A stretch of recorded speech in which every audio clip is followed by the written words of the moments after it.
Breaking news. Inec finally opens up to Tribunal on real winner of 2023 presidential election. Let's see the winner. Do welcome to today's news. And thank you for tuning in to the news. But you can as well subscribe to this channel by clicking on the subscribe button and the bell for more updates. Now to the news details. Please listen carefully to the end. The People's Democratic Party (PDP) nominee, Atiku Abubakar, did not meet the constitutional conditions to be recognized as the victor of the February 25 presidential elections in Nigeria, according to the Independent National Electoral Commission (Inec).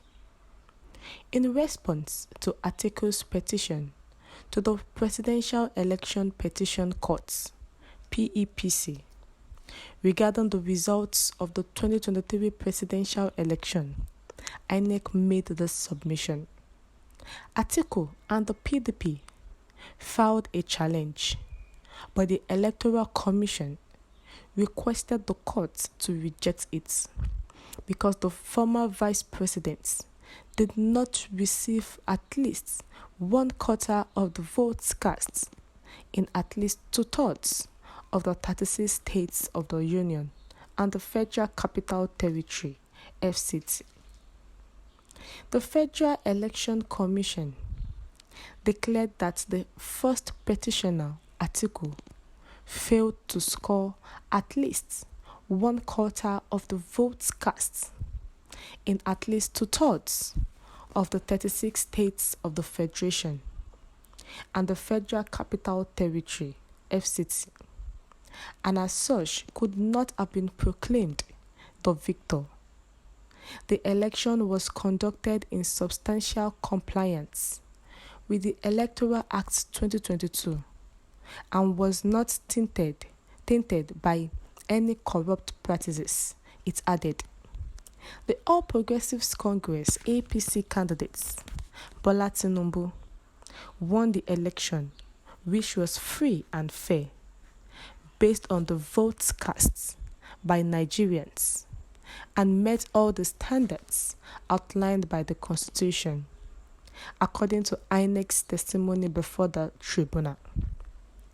That the presidential election conducted on the 25th day of February 2023 was lawful, valid, and in accordance with the Constitution of the Federal Republic of Nigeria and the Electoral Act 2022, and that the second respondent, Tinubu, was duly elected by a majority of lawfully cast votes in the election. The return of the second respondent as the victor of the presidential election held on February 25, 2023 is legitimate, valid, and constitutional, since he or she complied with the criteria of Section 134, subsection 2b of the Constitution of the Federal Republic of Nigeria, 1999.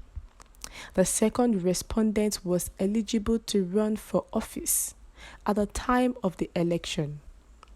Neither did the petitioners receive a majority of the valid votes cast in the election, nor did they receive at least 1/4 of the valid votes cast in at least 2/3 of the 36 states of the Federation and the FCT. As a result, the first petitioner, Atiku, does not have the right to be declared the victor of the presidential election held on February 25, 2023. According to the news, Abubakar Mahmood, the former president of the Nigerian Bar Association (NBA), aided Inec's legal team in filing a response on April 11. Inec has told us why they did not declare Atiku or Tinubu as the president of Nigeria. The reason why Tinubu was declared without 25% FCT votes.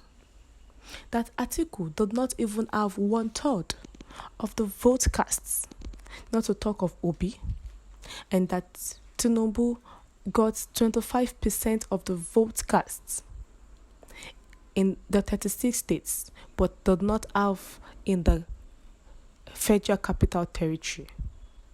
So, the Inec is urging, they urge the courts that scoring 25% of the votes cast in the Federal Capital Territory is a condition precedent to the declaration and return of a candidate in the presidential election. Meanwhile, recall that Inec said on March 1st that Tinubu pulled 8,794,726 votes, while Atiku and Peter Obi of the Labour Party and PDP had 6,984,520 votes and 6,101,533 votes cast, respectively. In FCT, whereby Obi scored 281,717 votes to defeat Tinubu, and Atiku Abubakar, who had 90,902 and 74,199 votes respectively, which is less than 25%. But Tinubu had to be declared because he had 25% votes. Now it is left for the courts to decide whether to actually make use of the 25% votes in the FCT. We have come to the end of the news. What's your take? Kindly share your comment in the comment section. Thank you.